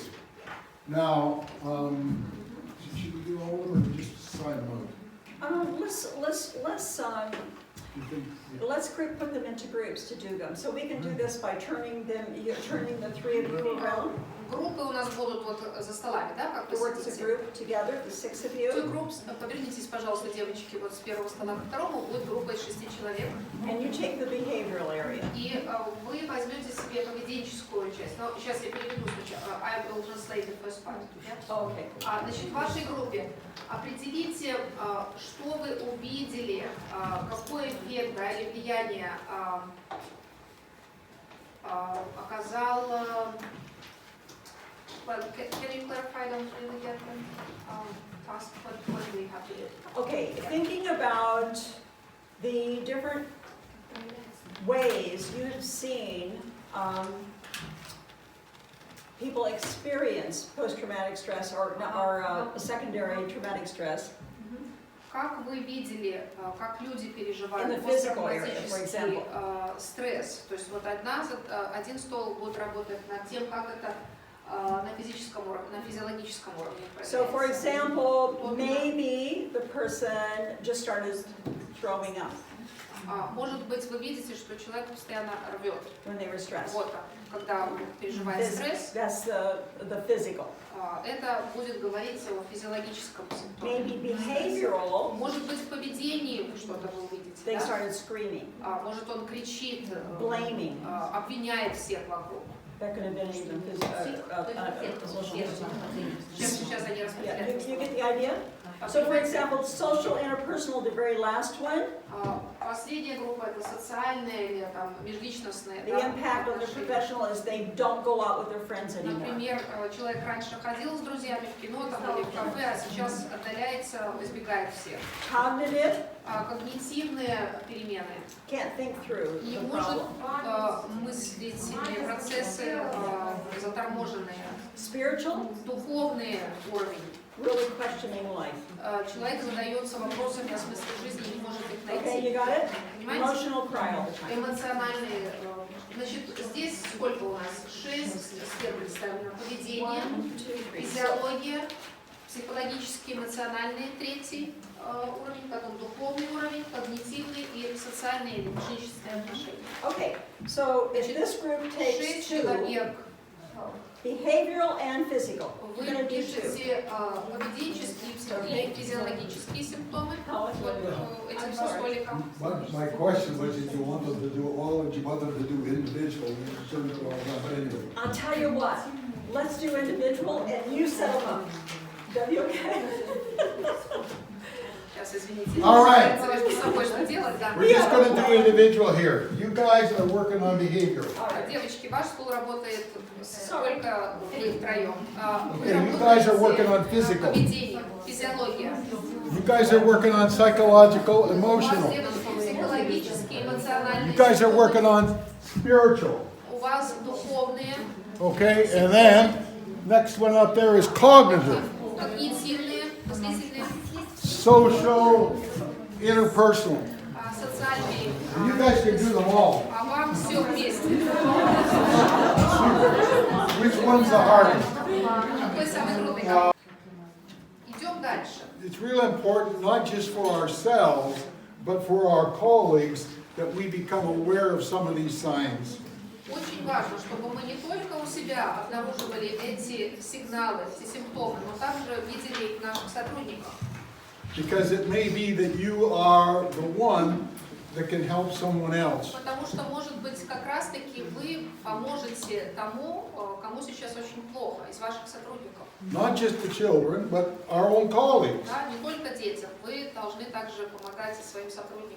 As I said at the very beginning, Как я уже говорила в этом самом начале нашего it's общения, absolutely critical that you are healthy.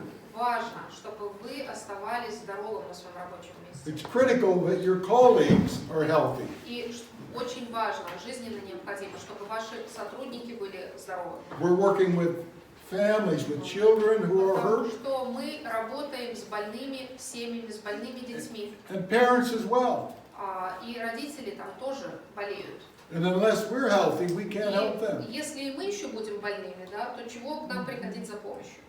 And it's an interesting little situation. So Очень интересное такое наблюдение. now, I do have a question. А сейчас у меня к вам вопрос. We're going to get here just in a second, and we're going to find out the answer to that. But first of all, stress is the fever of burnout. Посмотрите на такое определение стресса. Стресс – это лихорадка выгорания. Stress is anything that you think is a threat. Stress is anything that you believe is a threat. Стресс – это все, что угодно, что становится угрозой для вас. We had a discussion about this in Module 1. В первом модуле мы говорили об этом очень много. My question is all stress bad? Вопрос сейчас, который я вам задаю.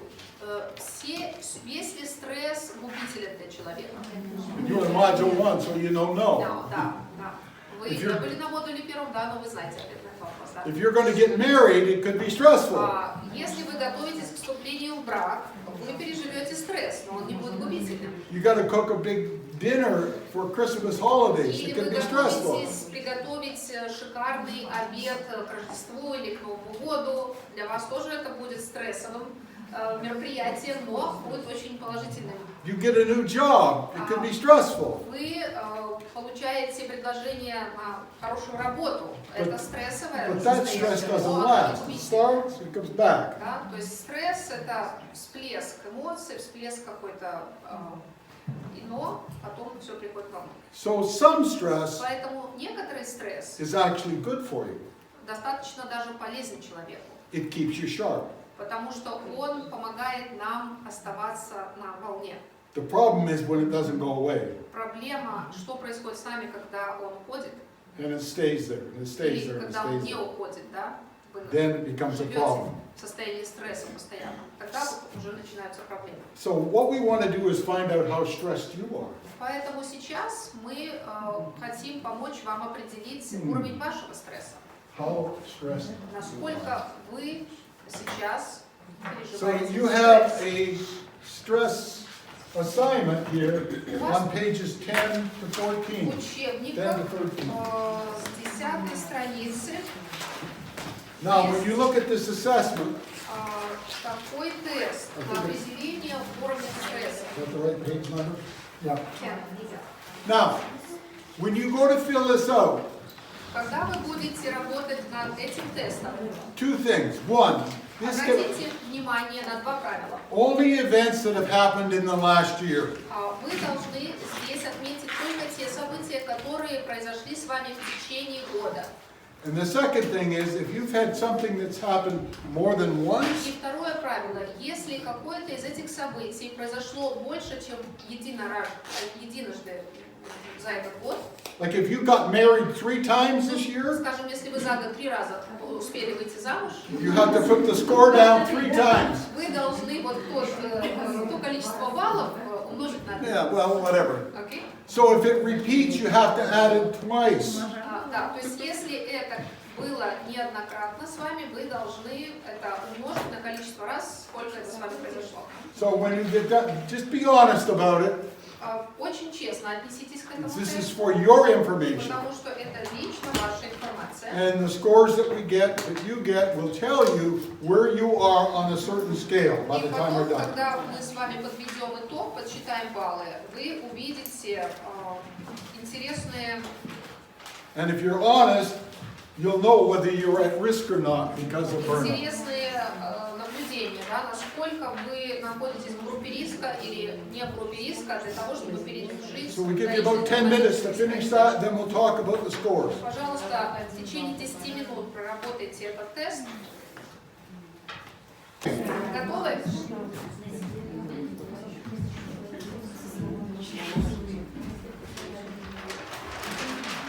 So when you looked at those scores,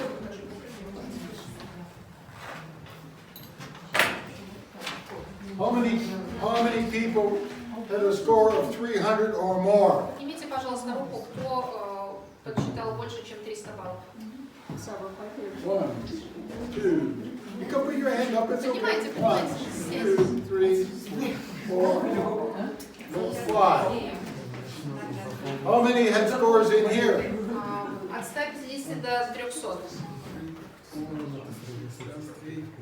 10, 13.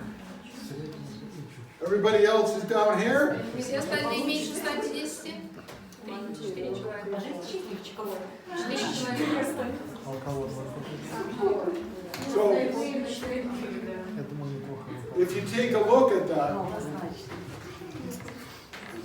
what it says up here, and remember what we talked about earlier, where if you have a lot of stress, you have an immune system that has been compromised.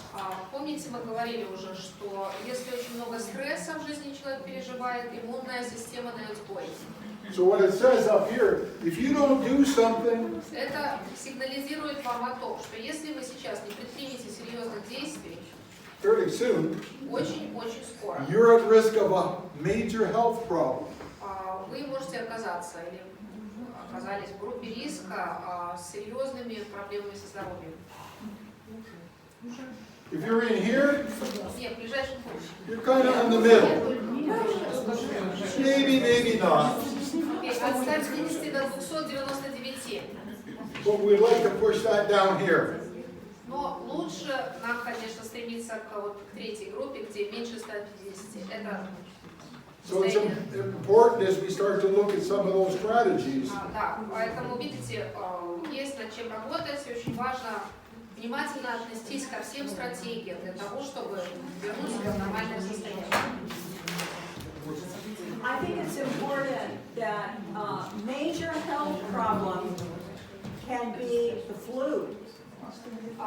Интересно, что вот когда мы говорим вот эти вот проблемы, огромные проблемы, это может быть даже грипп. Да? То есть, если, что это за проблемы? Other things as well, like Это могут flu, быть и другие вещи. constant colds. Но грипп или постоянные простуды, не прекращающиеся. So when we say major health problems, sometimes we only think about heart attacks. Да, or если вы disease. слышите эти серьезные проблемы со здоровьем, вы сразу думаете, ой, это может инфаркт там, или инсульт, да, что-нибудь, или рак. Нет, это может быть просто постоянное такое состояние. Because the high level of stress begins to compromise our immune system, like Lynn said. Потому что уровень стресса подавляет нашу иммунную систему, и мы постоянно в каком-то нездоровом состоянии находимся. Okay, so you know where you are on the scale. Итак, каждый из вас теперь знает, да, где он находится, в какой группе риска или не риска. Okay, so what we want to look at, where did that come from? Oh, yeah, this one. Yeah. I want you to turn in your handout.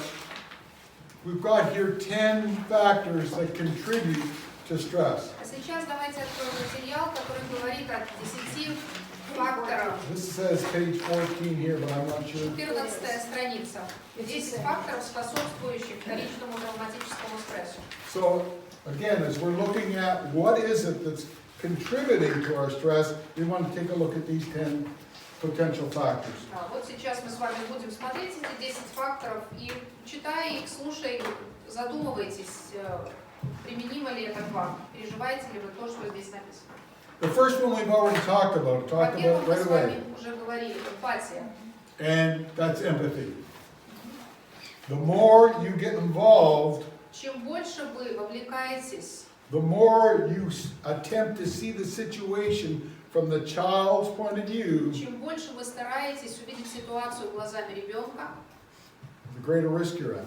тем больше в группе риска вы находитесь. When I used to run a counseling department, and my best counselors were the ones who were the most empathetic, but they're the ones at the greatest risk. И когда я возглавлял отдел консультантов, самые лучшие консультанты это были те, которые умели проявлять эмпатию, но они же были в группе риска срыва. When you think of it in terms of the water analogy that I talked about, Если вернуться к аналогии с водой, it's the weight of this is going to drown you. вы, если вы человек, который умеет проявлять эмпатию, вы можете утонуть. You know, you don't have to be involved. All you got to do is hear it. Вам не надо настолько сильно вовлекаться, да? Вы должны присутствовать, помогать, но не утонуть. Some of us think we're pretty tough. Некоторые из нас думают, что мы такие крепкие орешки, нам все нипочем. Remember from Module 1? Помните с первого модуля? I said some of us think we can lock that trauma away. You got a little box, I can lock it up. It's not going to hurt me. У нас есть такой ключик, да, и мы можем этот ключик повернуть, закрыть свое сердце, и мы окажемся абсолютно невосприимчивыми к той травме, с которой с нами делятся. But we learned then, Но затем что мы узнали? the box leaks. Что нет такого And it's going to leak into your life. ключа, который закроет нас на замок. Обязательно что-то туда попадет. It'll lead to health problems if you don't take care of it. И если мы не будем нормально понимать и заботиться о себе, будут большие проблемы. And there's a lot of myths out there. There is what? A lot of myths. A lot of people don't understand what's true. Много мифов существует в связи с этим. In Ukraine, I was teaching a group of social workers, В Украине, где я преподавала этот материал в группе социальных работников, and we were talking about the same thing. мы говорили с ними о том же, о чем с вами сегодня говорим. And one of them got up and said, Один молодой человек встал и сказал, well, I have a colleague у меня есть сотрудник, who's demonstrating some of the things that you were just talking about. и я вот вижу в его жизни именно то, о чем вы сейчас с нами говорите. And she said, but she's 23, she No. should be over it. Ей сейчас 23 года, уже надо обо всем этом забыть. You don't get over it. Вы никогда не сможете переступить или забыть то, что Just произошло. because you get older, you don't get over it. Только из-за того, что вы становитесь взрослее, You have to боль deal with it. не уходит, с ней нужно разбираться. And that's Ее what нужно лечить. strategies we've got. That's what we're going to talk about. Это стратегии. Some of the strategies as we go along here. All right. The second one is the child's trauma. Второй фактор – это детская травма. You follow along the list there. Смотрите, да? That gets into your life. Детская травма, с которой вы сталкиваетесь. You had an example of that just earlier this afternoon. И вы даже сегодня Ruby was just talking about a couple of examples. увидели о том, как Руби рассказывала несколько ужасающих историй. And as caring people И будучи in a caring заботливыми profession, людьми, которые находятся в такой профессии, которые заботятся о людях, it's tough to listen to the очень stories. тяжело это все выслушивать даже. Just tough to listen. That child's trauma gets into that situation. Да. And the third one, Третий фактор. there's a difference between what we expect and the way work really is. Существует несоответствие между нашими ожиданиями и реальностью работы. How many of you, when you came into this profession, said, Сколько из вас, когда только начали работать в этой сфере, пришли туда с таким девизом? whoa, I'm going to make a difference. Я тут все поменяю. I can really do this. Я же справлюсь. I'm я really всё- excited about helping kids. Я так быстрее хочу оказаться вот прямо в центре событий. I'm going to save the world. Я спасу весь мир. We have these expectations, У нас есть эти ожидания, с которыми мы приходим на работу, and then there's the reality, а затем сталкиваемся с реальностью работы. the harsh reality of the work when we get down to it. С реальностью, которая быстро нас опускает с облака на землю. So there's this gap И between the two. существует вот эта пропасть между нашими ожиданиями и реальностью. And after you've been in this business for a while, И проведя в этой работе несколько лет, you begin to realize that difference. вы начинаете ощущать эту разницу. And you may see it in others as they come on, in new employees especially. Вы можете видеть это в новых сотрудниках, которые только начинают, вы можете видеть этот огонь и думать, ну это однажды это тоже пройдет у них. Others' expectations. So when we get to number 4 then, Далее, четвертый фактор. Несоответствие, too much information. очень много информации. Information overload, case after case after case. То есть вы сталкиваетесь с одной историей, с другой, с третьей. No time to recover. И у вас нет времени для того, чтобы восстановить силы после каждой из этих историй. You're just starting to get to terms with one, and all of a sudden there's another one. Чувствуете, что вот эта история начинает как-то вырисовываться, какой-то позитив в ней, а тут вам подбрасывают другую историю еще с худшими условиями, и вы думаете, что же с These этим are out делать? of order then. I think there says mismatch of information. Is that, Information overload due to. yeah, no, that's number 9 on ours. On theirs, number 4 is mismatch. Yeah. You're sharing number 9 that we have in Russian. Okay, I was looking at That's the okay. PowerPoint. А сейчас он 9-й делился пункт, это не 4-й, у него это 9-й. Okay. I told them that you're sharing number 9. Okay, They will look all number right, 9, so- don't worry. Good for you. Yeah, Is that yeah, number It's 4? number 9. What's the number 4 up there? Number 4 is on the screen. Is that the real number 4 or is that the number 9? It is number 4 in Russian. Yeah, Russian, yeah, corresponds to Russian number 4. But what you shared is number 9 in our books. Oh, okay. Yeah. You just tell me what next Okay. factor is and I will tell you the number. Okay. Or- So number 5 is about a high level of, no, this is, number 5 is disbelief. So these aren't not matching up at all. Okay. Okay, number 5 is about, this one says, okay.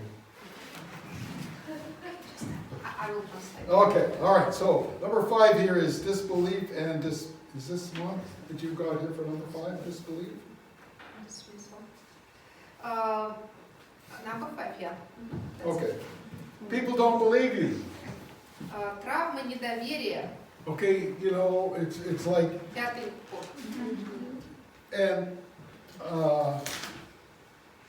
I remember the story, Ruby is a social worker, licensed social worker, and when she was first starting out and going along, the question was, when will you get a real job? Я помню, что когда Руби только начинала свою деятельность как социальный работник, люди не сильно серьезно воспринимали ее деятельность и говорили, ну когда ты уже займешься настоящей работой?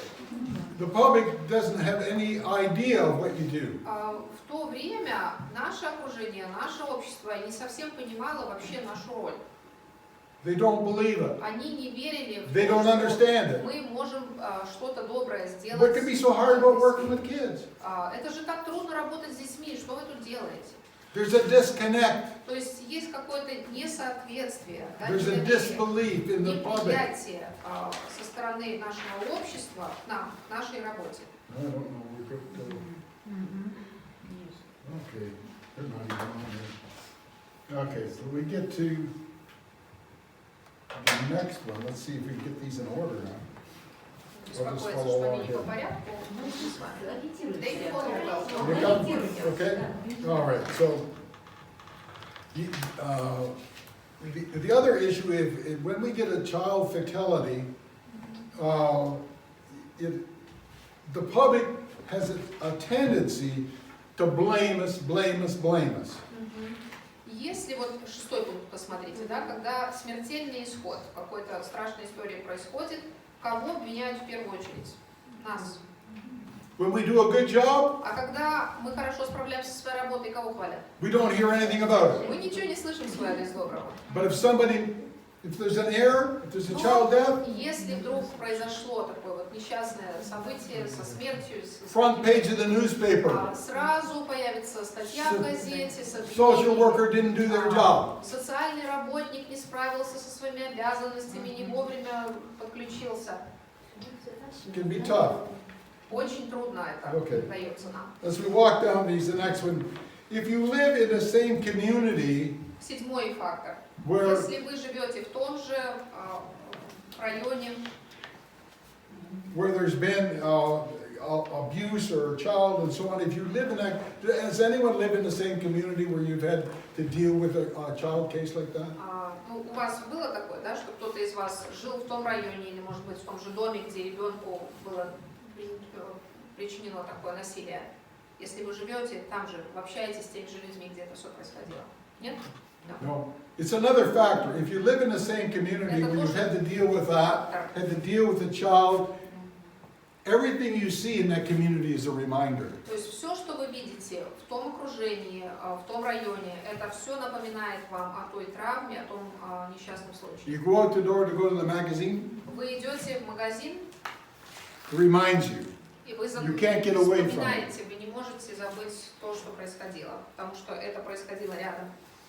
The next one deals with unresolved personal trauma. Следующий пункт, 8, неразрешенная личная травма в жизни самого работника. Again, we talked about this back in Module 1. В первом модуле мы говорили об этом очень много. I know for a fact Я знаю наверняка, we got people in this room что в этой комнате сегодня находятся те люди, that have suffered from psychological trauma.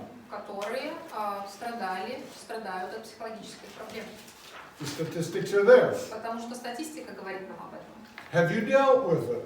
И как вы отреагировали на то, что у вас есть такие проблемы? Or have you just got it locked away in a Или little вы corner here? просто закрыли на замок свою боль и продолжаете жить? Unresolved personal trauma.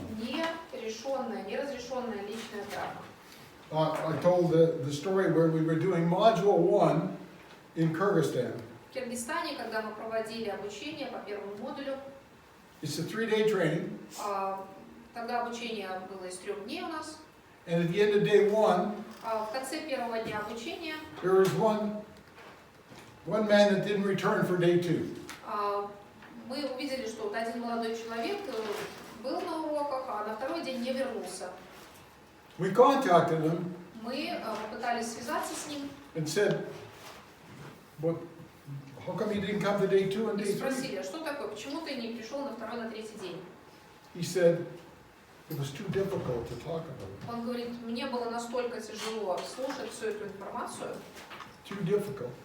очень трудно для меня, Hadn't dealt with it." потому что он вдруг столкнулся с теми вопросами, с которыми он сам не разобрался в своей жизни. This man was a director of an orphanage, Этот человек работал директором детского дома. still suffering from trauma. Представляете, в своей работе, в своем возрасте он до сих пор живет под воздействием травмы, которая произошла Still с hadn't ним. resolved it in his Он own до life. сих пор в своей жизни не разрешил эту проблему. And here he is, И сейчас он приходит на обучение, trying to help the children. пытаясь помочь детям в нужде. Now, if you're in that position, that's difficult. Если вы в такой ситуации находитесь, это очень Really тяжело. difficult. Очень тяжело.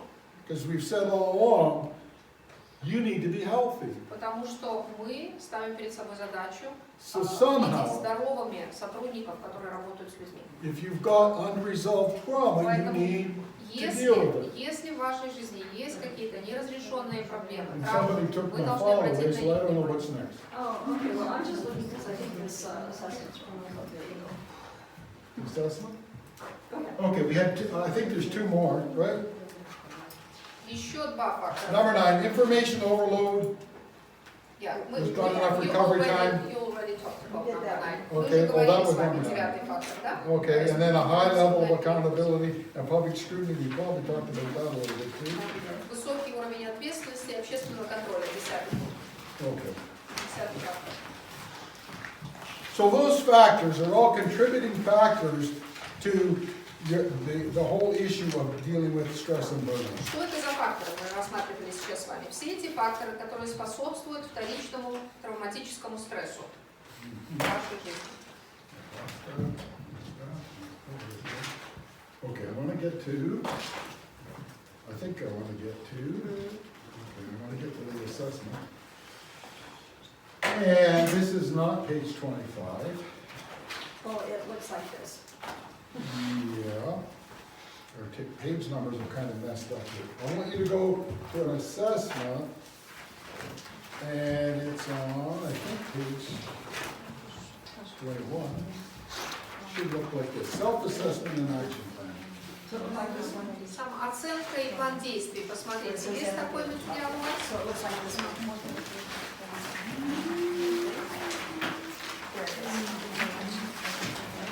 Какая страница? Они одинаковые, двойки пошли. Двоечка. После выгорания, да, идет вторичный опрос есть такой. Нет, еще дальше. Еще дальше. Итак, следующая страница. Они все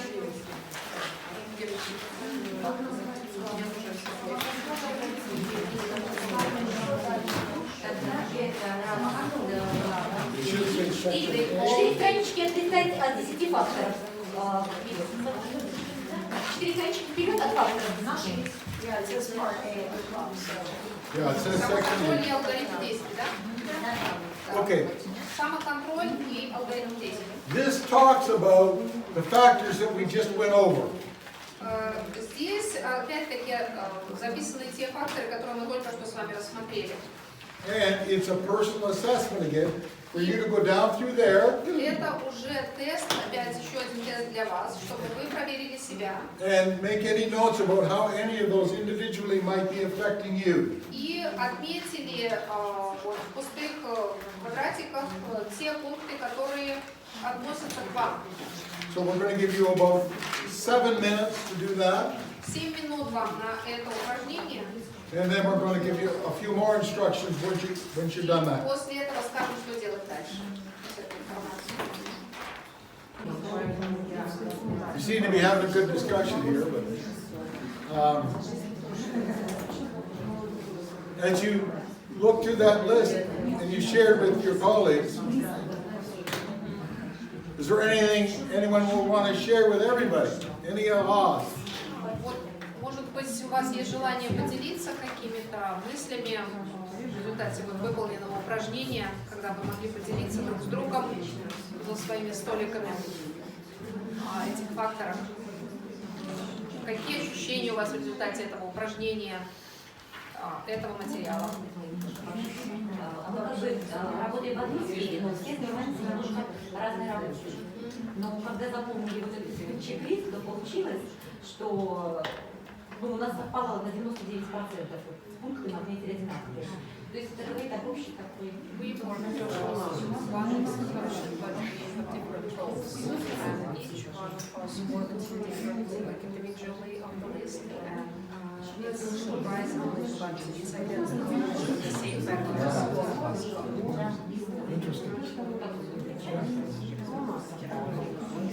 Any other comments?